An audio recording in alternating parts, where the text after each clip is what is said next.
Everyone, we should be live in Mortgage Loan Officer Network. We call this the Success Series. You can search for it in the group, hashtag Success Series. Tag a friend if you dig it. Our goal is to help you pick up new skills, pick up perhaps additional product info, and learn how to build your business. So today I've got my good friend from Jacksonville, Florida, John David Adams. Say hello, John. Hey Many of you guys. know him. Beyond the mortgage business, he's a great guy. When you get down to it, he's very, very knowledgeable and has kind of been around the block, if you will, with lots of different lenders. You've had a bunch of job titles. You've been a regional manager, a all-star LO. Now you basically just run a kick-ass team. And I've been watching you the last 2 or 3 years, and you do a lot of things that I think our LO community need to pay attention to. Does that make sense, John? Well, I appreciate that. It's a very good compliment. So, all right. So I told you guys today we were going to bring you a little bit of information about different products. So I also brought full disclosure, this is my company president, but he's also a good friend of mine and a producing loan officer, Tim Pascarella.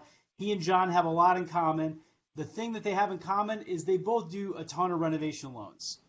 So let's get into it.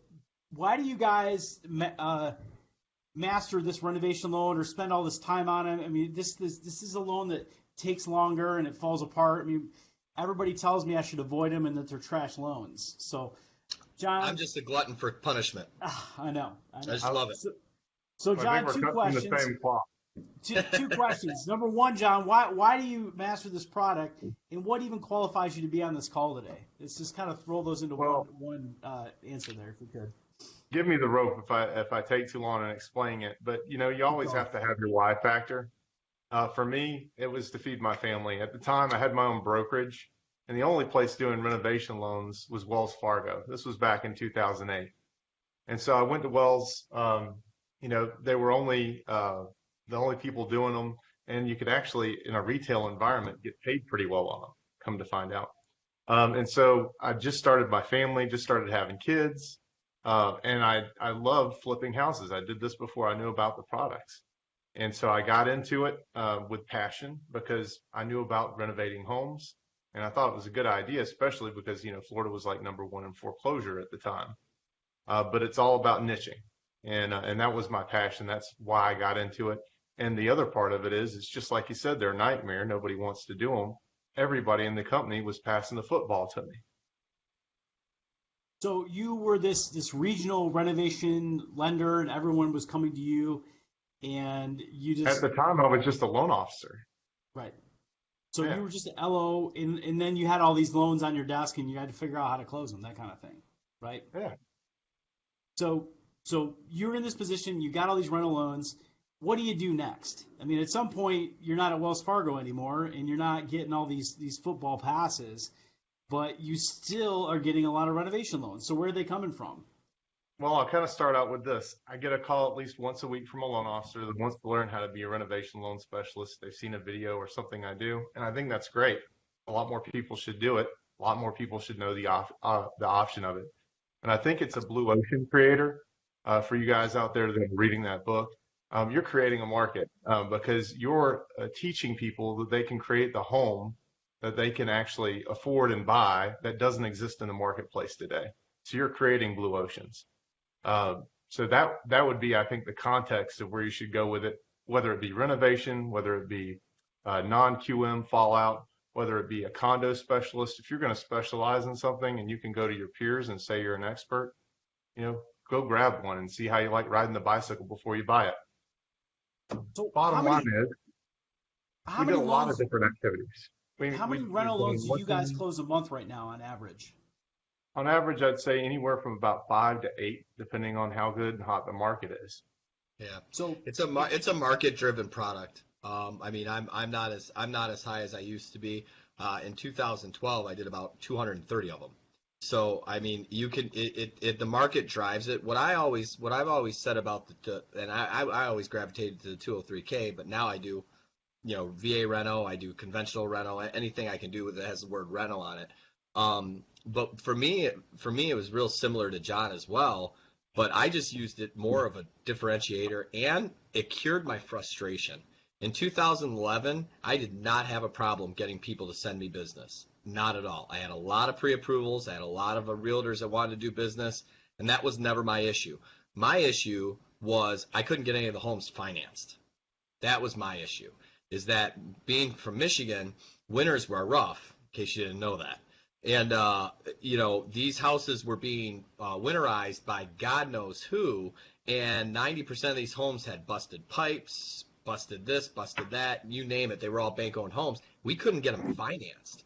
So for me, it was a little bit of a differentiator because I always loved niche products, but even more than that, it was how to get these homes financed. And then the things you can do with these loans, the different slogans you can have. I mean, make the unfinanceable financeable. I mean, there's just so many things you can do if you carve out a niche, and then people will call you for that, and you'd be amazed. If you do good on a renovation loan, it's real easy to sell them on any other product you have. I know. I don't want to see how warm it is out there right now. Yeah, I was just going to tell you how cold and miserable it is here. Yeah, I would do that right now, but I'd have to put on a parka.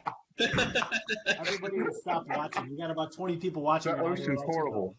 So Yeah. both of you gentlemen not only built this niche, but you're also out there, and I think I even said this in the pre-event posts. You guys are teaching renovation lending all over the state, and I know you've taught them for CE and non-CE and lunch and learns and all that kind of stuff. How does that play into building your authority as a renovation lender? I mean, how much teaching do you have to do to get your name out there, and how much follow-up do you have to do to stay in front of folks and remind them to come to you? You want to go, John? Well, everything is in a contact point and constant contact. And there's several ways to go about getting the business if you're really involved in wanting to do renovation loans. And not everything that's going on down here in Florida is renovation. So it's all about preferential changes right now. And I do agree it's a market-led change. If we have a bunch of foreclosures and short sales, which debatably we'll have in 24 months, this is a good program to start getting to know if you don't know it already. That's kind of where the market's going. You can teach a lot of CE. One of my mentors, when I first started working on this, specialized in reverse mortgages, and he had a CE class. And I thought, man, if I just did a CE class, that would be it. But it's not just about CE. You can just do a lunch and learn. You can go into brokers' offices. It's all about contact sport. So everybody's worried about doing a CE class. It's really hard to fill an audience of 100 people. You got to not only be able to teach the class, be entertaining, get the CE credit, maintain everything with the license and all this good stuff, or you could just go teach a lunch and learn. So I would say everybody wants to be a renovation loan specialist or a condo specialist. Do one first, bring it to a broker first, do a lunch and learn first. There's a lot more involved with doing a CE class than there is to know about renovation loans. So you don't have to do what necessarily me and Tim do. But if you go out there, you educate your peers. There's several people that work for banks that don't do these loan products. My number one referral source, other loan officers, because a lot of loan officers that are wanting to do $50, $100 million in production a year, they don't want this to clog up their pipeline. Yep. Another huge referral source is the contractor. The contractor can be a huge referral source too. Another thing with these con ads too is when I did my con ad for renovation lending, it was very difficult for me to put myself in the shoes, or I'm saying it wasn't difficult. You need to put yourself in the shoes of the realtor. So when I came up with my con ad for the renovation lending, I had to make it educational because I had to get it approved by the state to make it a con ed. But every chance I had, I flipped it to, by knowing 10% of this product, you're going to sell more homes. And that's how you get them to at least join your con ed. Because if you just did a con ed for realtors and said, learn about renovation lending, you're not going to get, you might get 5 or 6 people in the room. John had one the other day that I saw that said, learn how to combat distressed properties. You're going to get a bunch more realtors in the room by saying that, but in reality, what he's doing is he's getting them in the room to talk to them about these renovation loans. So always using a niche product of like John said, condos. It could be renovation. It could be reverse mortgages. It could be anything you want. But my theory has always been, how am I going to use this niche product to convince a realtor by knowing a little bit about this niche product, they're going to sell more homes. You always talk, Tim, about that moment where the buyer walks into the house with the realtor and they see the house and they like the house and they tell the realtor, well, this house is great, but it doesn't have X, Y, Z. It doesn't have the kitchen we want. It doesn't have, the garage or whatever. So you have a way of teaching that in class. I mean, what does that look like when you're in class? Working I just tell the realtors. I always say two things to the realtors, and this was much more prevalent in 2000. One of them was more prevalent in 2012 than it is today. But I always say two things. I say, one, does anybody raise their hands if they have a property that they won't accept FHA financing on? And if I have a room full of 10 agents, guaranteed one will raise their hand. Just guaranteed one will raise their hand. Well, back in 2012, 47% of the pre-approvals out there were FHA buyers. So what I used to tell them is, hey, do you realize you're telling 47% of the people that want to buy your home, do not come look at my home? So that was one thing that I always said. Now it's a little different because now it's now I think it's only like 28% of the pre-approved buyers are FHA buyers. The other thing that I always said was shorten your gas mileage. Because back then gas prices were high, and you're driving to see 50 homes, and if your realtor walks into a house and the buyer looks at him and goes, man, everything's perfect, the kitchen's right, sidewalks, the school I want to go to is down there, love it, everything's great, we're one bedroom too short, so let's get back in your car and go look at 10 more houses. If you had a renovation loan in the back of your mind and you say to him, hey, if everything's perfect and I can get you a loan where you can build one more bedroom in this house, would you want to make an offer on this house? You shorten the amount of time they have to spend with the buyers, and maybe you can sell another house in the time you would have been showing these guys more houses. So any way to convince these guys that they're going to sell more homes with this niche product is usually what I try to do. Now, John, you've been teaching a few different versions of the rental class. I know you and I have worked on some of the CE stuff in Florida through Military Mortgage Boot Camp, but lately you've been spending a lot of time introducing the new product, the VA renovation loan. So that's giving you a chance to go back to the same offices that you've taught before in and giving them some additional information about a new product, right? Something like that? It's a total land grab, especially right now if you can do the loan and you can do it well. Nobody's really talking about it right now, so there's really not a whole lot of video or audio material out there. So I've kind of got a little bit of a jump on it, but anybody that's interested in specializing in that and wants to do that, I mean, gosh, you could teach a CE class, but I mean, if you went to a Gary Vee seminar, he would say, make a video. Mm-hmm. Yep. Yeah, I see you making videos all the time. Yep. So your MMBC class, if you want to talk about, teaching CE class, is the best dovetail for that to getting the word out. So more veterans are knowledgeable about how to do that. You can't make it more impactful than when you go to the same boards that I've been teaching my class for 7 years.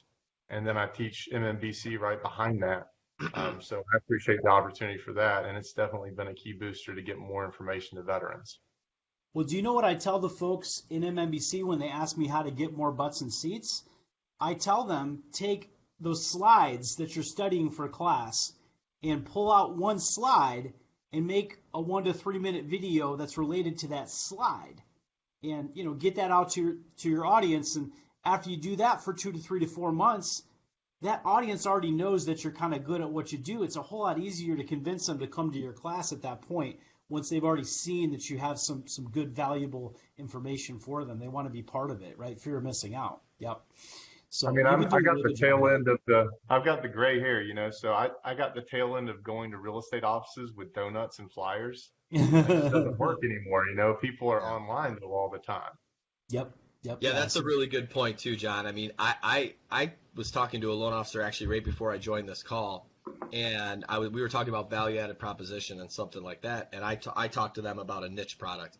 I don't know, I'm so fortunate enough that I got to grow my business for the last 17 years, because if I was trying to grow a business today, I don't know how you can't survive or how you can survive without a niche. You cannot go into a real estate office anymore and sell rate, service, and product. You just can't. You have to have a niche. I was talking to John earlier today, and I was talking about service. And, you know, we all work for different companies, and we all can say our service rocks, right? No one's going to come on here and say, no, our service is horrible. I'd never try to sell it. Our service is amazing, right? We give top-notch service. But how in the world do I sell that? I mean, what an impossible thing to sell, because it's not a commodity. It's not like I sell pizza and I can go out and give everybody a slice of pizza and say, hey, try my pizza. You know what I mean? The only way you can feel my service is if you come do a loan with me. So if I don't have a niche or a specialty item or some reason why you're not going to at least give me a shot, I don't know how I'm going to get them to feel my service, which will in return get them to come back to me more. So that's why I choose, John chooses, I mean, John does VAs too, but I choose renovation lending as my niche. There's 1,000 niches out there. Pick one, because I don't know how else you're going to get people to use you, because I'm confident anyone on this call or anyone who's listening has very good service, competitive rates, and good products. But you got to have them. You got to give them a hook. There's got to be some sort of bait to get them in. And you've got to be consistent with your messaging. If you're a renovation specialist one week and then you're the Alt-A dropout, P. Yeah, be consistent. QM product next week. If you're the VA specialist next week, it's got to be a consistent message. Otherwise, you'll confuse who your audience is. Yep. I totally agree. Totally agree with so that too. I brought TJ on here. Sorry we didn't catch you a little earlier there, TJ, but I saw you just comment next Leads Academy class right there. What do you got to say about these fine gentlemen and their business model, and what do you think they should maybe focus on next? Well, one, John's awesome and Tim's my boss, so I'm not going to comment on anything as far as what they need to focus on. Like that's about the dumbest question you've ever asked. No, man, sorry I hopped on late, but I was wrapping up a call to hop on here. But no, it's what we see all the time with the people we work with, right? The most successful people in Leads Academy, what do they have? They build a brand, they build a niche, and it's a consistent thing. Our favorite person in the world, Ashley Corville, right? What was her thing? I want to help you build your business, and I want to provide. We're never going to lose a lead or anything of that nature during the process. And once someone gave her a shot, she got known around town as that person that does that, right? Because of the system, because of the follow-up. And it's been a consistent build over that time with who she is and what she does. And now, I'm looking at our pipeline right now and just, we're adding 4, 5, 6 people a day, every single day that she's working with or being referred to agents, because she built that brand a year ago, right? She spent 90 days just working hard to build that brand, and it's been consistent over that time frame. So a little bit different. We're not talking about renovation lending with that, but again, she got a niche. She had a niche. She stayed consistent with it, and she crushed it. Like you said, she was getting known for one thing, though, not 10 things at once.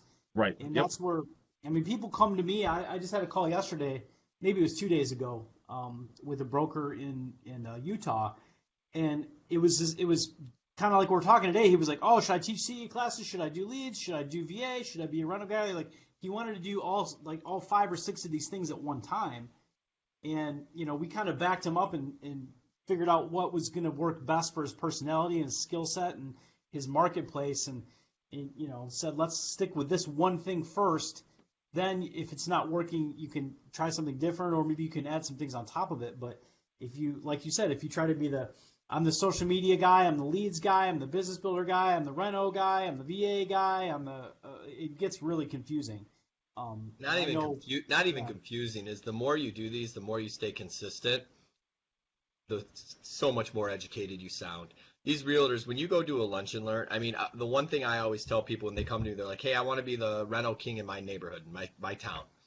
Sounds great. Here's, I'll hand them 25 pages of guidelines. Here's the guidelines. Memorize these first. What? Yeah, no, you need to memorize these, because what I tell people all the time is a good renovation specialist or VA or any other specialist you want to say, it can make a career without a doubt. It can also murder one. If you go out and say you're the 203K king and you don't know how to do a 203K, you're done. You do 2 of them and you're done. You'll never get used again. So it's imperative that if you want to choose that's why I say consistency, and choosing 1, possibly 2 is the max, because it takes a lot to know these things as well as you need to know them to go out and tout that you're the best at them. So I think that's really important too. So, Tim and John, what are, since we talked a lot about renovation loans, what are some of the key points that LOs need to really know if they are starting to dive into rental loans outside of just telling them go read our guidelines? I mean, there's some secret sauce and some tips there. Sit down with a HUD consultant, and every time I tell people to do this, I mean, even inside my own company, when people want to go and be specialists in renovation, find a list of your HUD consultants in your area. Go on the HUD website, type in your cities that you serve, and know who your HUD consultants are. Take them to coffee, take them to lunch, ask them to go over a specifications of repairs report with you. Ask them who's doing all of or most of the projects in the area, because they'll know who the contractors are in the area that are doing them. Ask them who's doing well, even for a recruiting perspective. Let them know you do VA renovation loans. A lot of my HUD consultants, I've got 14 in my market, and 9 are veterans. And so when I tell them there's a VA renovation loan, not that they're going to push somebody off of another lender, but I've had that happen a few times where a Navy veteran is using a HUD consultant. They had no idea they could do a VA renovation loan, and all of a sudden they found me instead of the other guy that didn't know what they were doing. Mm-hmm. But that's a really good stepping point for you, because unless you as a loan officer are going to go to the property and inspect it pretty much by yourself and make sure everything is in the bid, it probably won't be in there unless you use a HUD consultant. And so if you're going to do a renovation loan and you want to do them a lot effortlessly, especially right now in a market where contractors are hard to find and they won't show up, you need to have that relationship with a HUD consultant so you can interject at the time of contract to get one of these to do an initial inspection, even if it's a smaller project, so you can get an idea of what the repairs are. Make sure you level set with your borrower. All these things have to be done, and usually it's best to do it through the contractor. I don't promote any kind of self-help, which is also something you need to know. Can they use a contractor? Can they use a GC? Can they use subs? Can they do self-help? And your company will have overlays. Everybody's does, but it's always best to go with one GC. Your HUD consultant will help as a third party have that conversation and solidify what you're telling your borrower. Totally. I know that Tim gave me that advice when I first came to work with him several years ago, and it was invaluable. And sometimes you see a loan that you don't necessarily need a HUD consultant for, but you dive into that loan and all of a sudden you've got a big mess on your hands because the bids are wrong and if they haven't done the initial inspection, then you gotta, you're basically backing up your punt. Gotta get a contract extension all of a sudden. If I have that initial feasibility report from a HUD consultant, I don't know if everybody's doing this, but we're allowed now to take that feasibility inspection, which will have pricing on it. It may not be what the contractor wants. Typically, the contractor wants more, but it is basically a bid. I can take this bid now and I can order the appraisal, even though they may not have their contractor decision yet. Because if a roof costs $8,000 or $10,000, that doesn't have an effect on value, but it will allow me to kind of get ahead of the process for a timing. And how much better does your secondary market and underwriter feel when you have the HUD consultant in there? I mean, they're not questioning the value anymore. They pretty much stand firm with the HUD consultants. They know you didn't miss anything. Yep. Yeah, that and then if the underwriter does come back, then you've got another guy's opinion in the file, so it's a little more flexible with your underwriting when you say, well, I got a HUD consultant out there. They didn't seem to think I needed to have this replaced. I can get them to write a quick letter on it, and we're off to the races closing rather than going back, having the contractor add a repair, going back to the appraisal update your loan amount, and then, Tim, what happens if you have to change your bid? And that's ultimately the thing that you save face on. That's how you call yourself a renovation specialist. Yeah. And I hate to say it on these loans, it's just by almost trial and error, but kind of going through it. Yeah, I mean, I think one of the things that if you want to do something like this is you got to pick the brain of like a John or someone like myself, where there's so many tricks of the trade to this, where your marketing can go south. One of the things that I always tell in my Con Ed is I always have all the realtors write down the number 29.4. and I make them write down 29.4 because if you want to keep it to a streamline in a 203K, your bid really can't be higher than $29,400. So it's the marketing where you're like, oh, up to 35, up to 35, up to 35, and then all of a sudden you meet them and you're like, well, no, really it's 29.4. So it's like and that's just one of 100 these little tricks that can make your loan so much smoother, where if you just went in and didn't know that and you said, go give me a bid for 35,000, make sure it's not more than 35,000, they give you a bid for 34.5, well, now all of a sudden you're a full, and you're like, well, how am I a full? I'm under there. Well, you got to add this, you know what I mean? So it's just it's knowing the little tricks to these niche products is what's going to make you successful, and more importantly, make them smooth. Because the reason why people don't like these loans is because they don't take the time to do what I just said. They don't take the time to learn what does make them hard. Because I used to market to all my realtors and contractors. My big thing to my realtors was always, when I do a 203K, you're not even going to know I'm doing one. Because I tried to make it just as smooth as any other loan. I used to say, other than the bid, you're going to be fine. John, I'm flying down there right now. So, guys, I had wanted to ask you, this is a trickier question because this doesn't actually involve renovation lending, but so you both said you're going to take on these loans that are a little bit more complicated. There's more work to them. How do you parlay being the guy that can get these loans to close into running large teams and large branches? Because both of you have been able to do that, to get to the point where you have 2, 3, 4 people under you as a personal LO. You know, in Tim's case, managing a $250,000 branch. But managing all these pieces at once isn't easy, and it's not just about understanding the loan. I mean, you had to at some point leverage this and put other people into play on your teams and understand how to grow. So what's the next step after you get those applications coming in, and how do you transition from the guy that just does a couple of these to a rock star like you both are? I'll just say 3 words: service, service, service. I just said it's so hard to sell service. What it's not hard to do is give great service once you get the loan. When you get the loan and you show them the service that you wanted to start with when you sold them, but you realize, shit, I can't do that because how am I going to sell service? You show them that you're as good as you say you are. And then at the end, you just ask for it, right? You're like, hey, was that 203K smooth? Yes. Imagine what I would do with a 20% down conventional loan, you know? And I mean, that's really all I did. I just took the opportunity that the renovation loan gave me, and I said, look, it's the bottom of the 9th, 2 out, down 1, guy on. I have to hit a home run. I have to hit a home run because they're going to come back and see me if I hit a home run. And that was really, there's no special sauce. That's all I did, was just make sure that every one of these I gave white glove service so that those people were like, okay, I'm going to use them for everything. And it's just a door opener. And you go from there. It's a snowball rolling downhill. Cool. Except not in Florida because it would freaking melt. So what do you think about that, John? Same thing, or do you got different thoughts to add to that?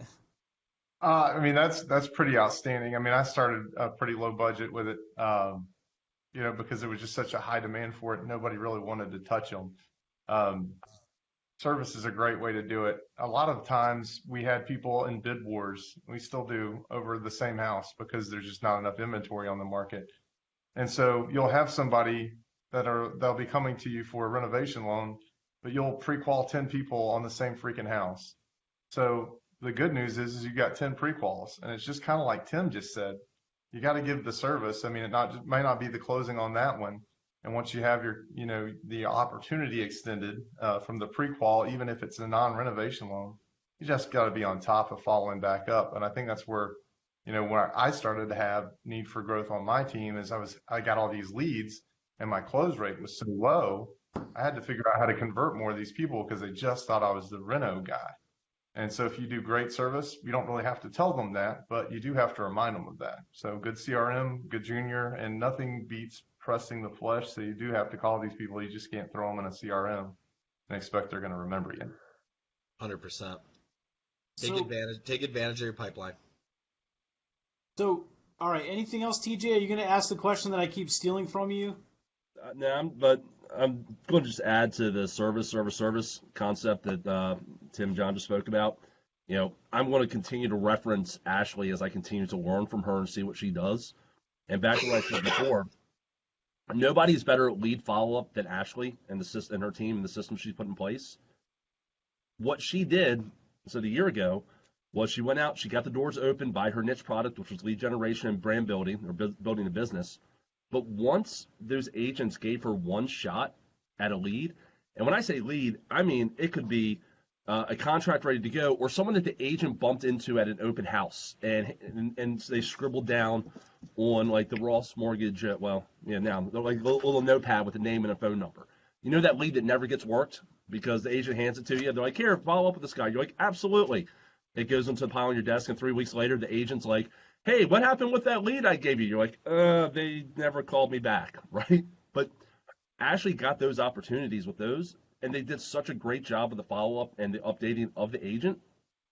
Agents don't want to give any other loan officer a shot because they know that those leads that the agents are working so hard to get are locked in, and the fence is built around them, and they're going to get worked, and if they can be moved into a pre-qualified buyer, it's going to happen. And after that, all of a sudden the conversation about the niche products go away, and the lead generation goes away because these agents just want to know that they're going to sell houses. So I agree completely. If you can get that, leverage your niche product, whatever it is, to get into your service ecosystem, and then do a phenomenal job, you can't lose. You can't lose. So, all right, Tim, I'm not going to ask this of you because I talk to you all the time. So, John, so here's the big question we always ask, and Fish and I have been asking this for 2 or 3 years. We send a flight down for you. We pick you up, bring you up here to Baltimore, Maryland. It's cold. We've had, a foot of snow or 6 inches of snow over the last couple of days. We got another storm coming in the next week or so. You're like, holy crap, what the hell did I just get myself into? I feel like I'm in an episode of The Wire. What are you going to do to quickly rebuild your business so in 90 days you're the top LO in town? Because the snow hit?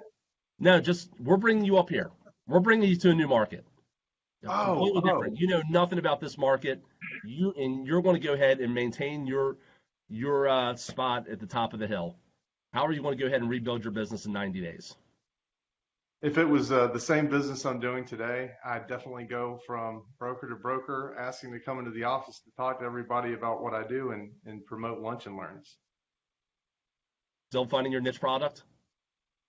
Still finding my niche product. I think up there in Maryland, you've got to cry out for a lot of people with the same woes that we're probably having here. You got a big growing metropolis, a lot of people that don't necessarily have the education.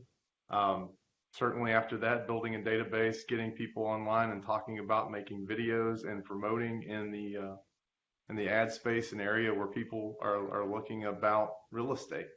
So I'm more of a business to business. I know you do a lot of consumer driven ads. Everything that I drive from my fan pages is usually driven toward realtors, not consumers. Right. And it's all reno video. It's awesome, man. That's awesome. I can tell you, and real quick, and then I'll shut up, Fish. But so we had a local lender up here. They got a hold of the VA reno loan, and they started putting the road spam everywhere, right? All the signs, ask us about the VA reno loan, like tacked up on telephone poles, etc., type of thing. I met with an agent a couple weeks ago, and we were talking about that, and they're like, yeah, we tried to work a couple of deals with them. They had no clue what they were doing. So these guys put all this time and effort into building their name saying they had this, but going back to what you guys spoke about, they never took the time to become specialists in this, and now the reputation's crap because of it. So the only time I've ever heard of that working out for anybody was Microsoft and MS-DOS. That was like the one time. To add to what John was saying too, is if it was a new area like that, a completely new area, the only other thing I would add to that is I would find out what they're missing.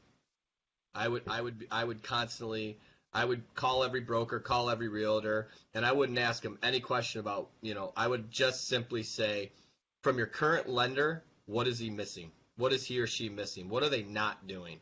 And ask that to 20 agents and see if there's a common theme to what they're missing, and then see if there's something that can I do what they're missing. If I can do what they're missing, then my sales pitch and their willingness to listen to me is so much easier. You know, if someone came into my office right now and said, hey, I can do bridge loans for you, trust me, I'd get off this phone call right now and go meet with them, you know, because it's a need. I have a need for bridge loans. You know what I mean? So that's kind of that it's finding it's fulfilling their missing element, you know. So you got to know what it is before you can't just go in and say, you know, I'm doing renovation loans and renovating renos when nobody in the city needs it. You know, I mean, I'm not saying that's the case. I'm just saying, like, it's important that you know, do they need these loans before you go in and say, hey, I'm the reno expert. Because they're going to be like, great, sounds good. If you go 50 miles south, they think they need it. You know, so it's just important to find out a need first. Cool. So last thing I got for today, these gentlemen are both going to put on a presentation at MLO Net Orlando / Spring Break. We're working on exactly what we want them to say. If if you guys have anything more that you want to hear from them, comment below, reach out to them, and they're going to work hard to add it to their presentation so that they can educate you and help you as much as possible. Both have agreed to kick back to this group and kick back to that event and help us all be better. So we definitely appreciate you gentlemen contributing there. That's pretty much all I got. Anything else, guys? No, Stay warm out there. It's really cold. Oh, man. Yeah, well, that's why we're coming down to Florida. So Yeah, I'll see you soon. All right. See you guys. Thanks, y'all, for tuning in, and we'll catch you next week.